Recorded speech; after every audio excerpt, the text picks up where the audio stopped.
Hello friends, तो आज हम स्टार्ट करते हैं फिजियोलॉजी का नेक्स्ट लेक्चर। इस सीरीज़ में हम एंडोक्राइन सिस्टम के बारे में पढ़ रहे थे। तो इस लेक्चर में हम हाइपोथैलेमस के बारे में पढ़ेंगे। हम हाइपोथैलेमस की फिजियोलॉजी देखेंगे, उसके फंक्शंस देखेंगे और उसके इफ़ेक्ट्स के बारे में पढ़ेंगे। ठीक है, तो सबसे पहले हम देखते हैं हाइपोथैलेमस की फिजियोलॉजी क्या होती है। Physiology of hypothalamus, secretion and releasing hormone. Hypothalamus जो होता है वो सिक्रीशन करता है कुछ हार्मोन्स का और फिर उन हार्मोन्स को वो रिलीज करता है। तो ये कौन से हार्मोन्स होते हैं, यहाँ पर लिस्ट दी हुई है। सबसे पहला हार्मोन है TRH, जिसे हम थायरोट्रोफिन रिलीजिंग हार्मोन भी कहते हैं। ये स्टिमुलेट करता है TSH को। फिर दूसरा हार्मोन है CRH, इसे हम कॉर्टिकोट्रोफिन रिलीजिंग हार्मोन कहते हैं। ये स्टिमुलेट करता है ACTH, मतलब एडिनो कॉर्टिकोट्रॉफिक हार्मोन। ठीक है, फिर नेक्स्ट है GnRH, ये है गोनेडोट्रोफिन रिलीजिंग हार्मोन। ये स्टिमुलेट करता है फॉलिकुलर स्टिमुलेटिंग हार्मोन को और ल्यूटिनाइजिंग हार्मोन को। फिर है नेक्स्ट GHRH, ये है ग्रोथ हार्मोन रिलीजिंग हार्मोन। ये स्टिमुलेट करता है ग्रोथ हार्मोन को। तो यहाँ से हम देख सकते हैं कि जो हाइपोथैलेमस होता है वो कुछ हार्मोन्स का सिक्रीशन करता है, जो इन रिजल्ट क्या करता है, दूसरे हार्मोन्स को रेगुलेट करता है, मतलब स्टिमुलेट करता है। यहाँ पर हमने देखा कि हाइपोथैलेमस TRH, CRH, GnRH और GHRH को सिक्रीशन करता है, इन सब का सिक्रीशन करता है और इनको रिलीज करता है। और ये हार्मोन्स क्या करते हैं, एंटीरियर पिट्यूटरी हार्मोन्स, ये जो हार्मोन्स है ना, TSH मतलब थायराइड स्टिमुलेटिंग हार्मोन, ACTH मतलब एडिनो कॉर्टिकोट्रॉफिक हार्मोन, FSH मतलब फॉलिकुलर स्टिमुलेटिंग हार्मोन, LH मतलब ल्यूटिनाइजिंग हार्मोन और स्टिमुलेट्स GH मतलब ग्रोथ हार्मोन। ये सारे जितने भी हार्मोन्स हैं ना, ये एंटीरियर पिट्यूटरी के हार्मोन्स हैं। ठीक है, तो यहाँ पर हम देख सकते हैं कि हाइपोथैलेमस जो हार्मोन सिक्रीट करता है वो हार्मोन्स रेगुलेट करते हैं एंटीरियर पिट्यूटरी के हार्मोन्स को। ठीक है, तो यहाँ पर हम इजीली ये देख सकते हैं।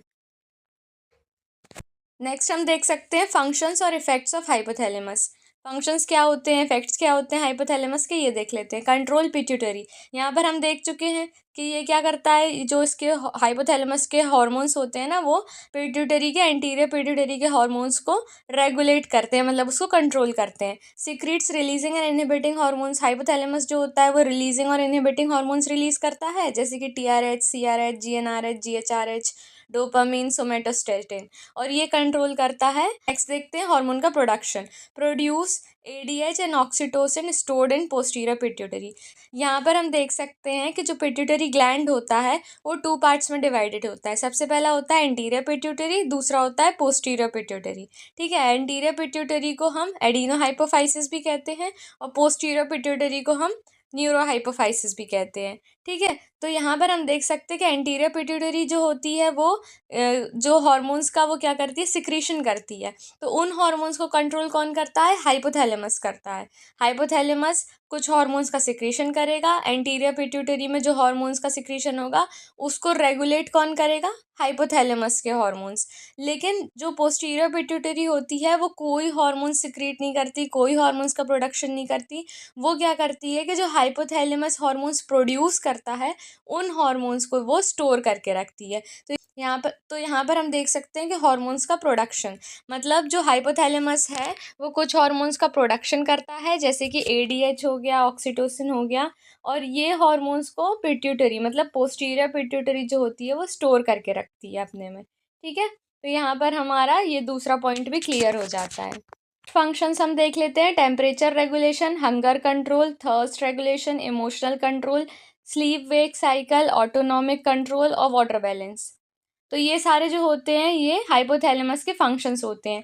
जैसे कि हाइपोथैलेमस क्या करता है कि बॉडी टेम्परेचर को रेगुलेट करता है, हंगर सेंटर को स्टिमुलेट करता है ईटिंग के लिए। ठीक है, maintain water intake, water intake को भी मेंटेन करके रखता है, मतलब थर्स्ट का रेगुलेशन करता है hypothalamus. Emotional control, fear, anger, pleasure, ये सारी चीज़ों को भी हाइपोथैलेमस कंट्रोल करता है।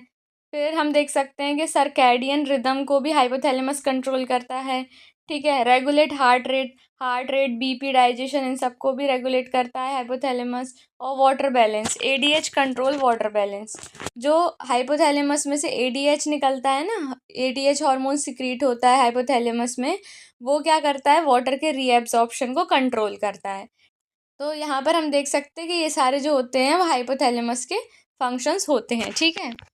नेक्स्ट हम देख लेते हैं example, how hypothalamus controls body temperature. यहाँ पर हम टेम्परेचर की फिजियोलॉजी देख लेते हैं कि जो हमारी बॉडी है वो टेम्परेचर कैसे कंट्रोल करती है, उसकी फिजियोलॉजी क्या होती है, ठीक है। जो हाइपोथैलेमस होता है वो बॉडी टेम्परेचर को कंट्रोल करता है, ये हमने देख लिया है।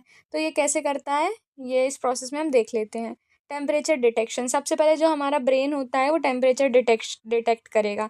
जैसे कि अगर बॉडी टेम्परेचर लो हो रहा है तो वो हाइपोथैलेमस के पास उसका सिग्नल जाएगा, और अगर बॉडी टेम्परेचर हाई हो रहा है तो उसका सिग्नल भी हाइपोथैलेमस के पास जाएगा। तो यहाँ पर हम देख सकते हैं कि हाइपोथैलेमस रिसीव सिग्नल्स, हाइपोथैलेमस जो है वो सिग्नल्स रिसीव करेगा, ठीक है। तो ये कहाँ से सिग्नल रिसीव करेगा, स्किन रिसेप्टर्स से। स्किन में जो रिसेप्टर्स प्रेजेंट होते हैं वहाँ से ये एक्सटर्नल टेम्परेचर के बारे में पता लगा लेगा, ठीक है। और ब्लड टेम्परेचर से ये इंटरनल टेम्परेचर के बारे में इंफॉर्मेशन कलेक्ट करेगा, ठीक है। फिर इसका जो मेन सेंटर होता है वो pre optic area of hypothalamus होता है, ठीक है। तो बॉडी टेम्परेचर कंट्रोल करने के लिए जो सेंटर होता है ना, मेन सेंटर, उसको कहते हैं pre optic area of hypothalamus, ठीक है।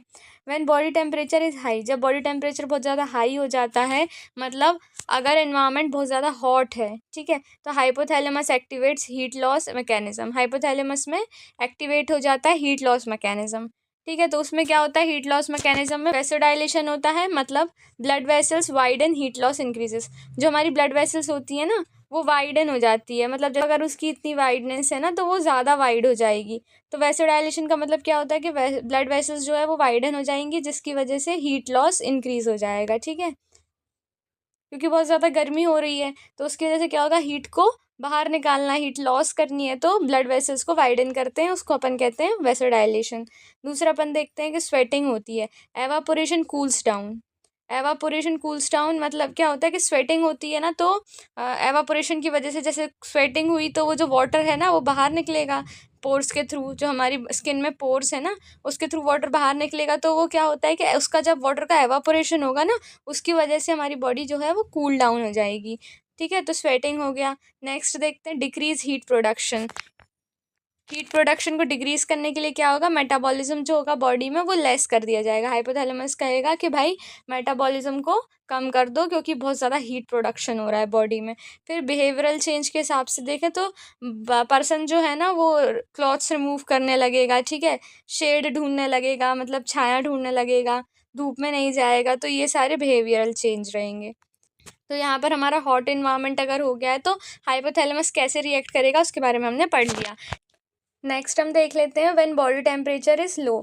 जब कोल्ड एनवायरनमेंट हो जाता है तो बॉडी का टेम्परेचर लो हो जाता है, ठंड लगने लगती है, तो हाइपोथैलेमस क्या करता है, एक्टिवेट करता है हीट गेन मैकेनिज्म, हीट को प्रोड्यूस करती है बॉडी, ठीक है। तो यहाँ पर क्या होता है कि वैसो कॉन्ट्रैक्शन देखने को मिलता है, जैसे कि blood vessels narrow, heat conserved, ठीक है। तो यहाँ पर ब्लड वेसल्स जो होती है वो नैरो हो जाती है, जिसकी वजह से जो हीट लॉस है वो कंजर्व हो जाता है, जल्दी जल्दी हीट लॉस नहीं होता, तो उसकी वजह से क्या होता है कि बॉडी में हीट मेंटेन रहती है।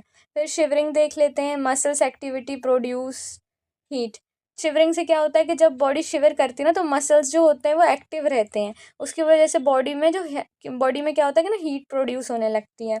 फिर नेक्स्ट देख लेते हैं increase metabolism, more heat production. अगर ज़्यादा से ज़्यादा मेटाबॉलिज्म होगा तो ज़्यादा से ज़्यादा हीट प्रोडक्शन होगा बॉडी में, तो बॉडी टेम्परेचर मेंटेन कर लेगी, ठीक है। फिर नेक्स्ट देख लेते हैं हार्मोनल कंट्रोल। इसमें क्या होता है कि हार्मोनल कंट्रोल के हिसाब से एड्रेनलिन ज़्यादा अमाउंट में बनाने लगती है बॉडी, और थायरॉक्सिन का लेवल भी इंक्रीज़ हो जाता है। तो एड्रेनलिन और थायरॉक्सिन का अगर लेवल हार्मोनल कंट्रोल के हिसाब से अगर इंक्रीज़ हो रहा है तो बॉडी जो है वो बॉडी में हीट प्रोडक्शन बढ़ जाएगा, ठीक है। फिर उसके बाद बिहेवियरल चेंज देखें तो पर्सन जो है वो ज़्यादा से ज़्यादा क्लॉथ पहनने लगेगा जिसमें कि उसकी बॉडी में हीट बढ़ जाए, ठीक है, और मूव टू वार्म प्लेस, और सोचेगा कि भाई वार्म प्लेस में रहे क्योंकि उसको बहुत ज़्यादा ठंड लगेगी, उसका जो बॉडी टेम्परेचर है वो कम हो गया है, ठीक है। उसकी वजह से अगर उसको हीट चाहिए है तो वो वार्म प्लेसेस पर मूव करेगी बॉडी, ठीक है। तो ये जो हो जाएंगे ये सारे हो जाएंगे बिहेवियरल चेंज। तो यहाँ पर हमारा हाइपोथैलेमस टॉपिक कंप्लीट होता है। मिलते हैं नेक्स्ट वीडियो में। Thank you.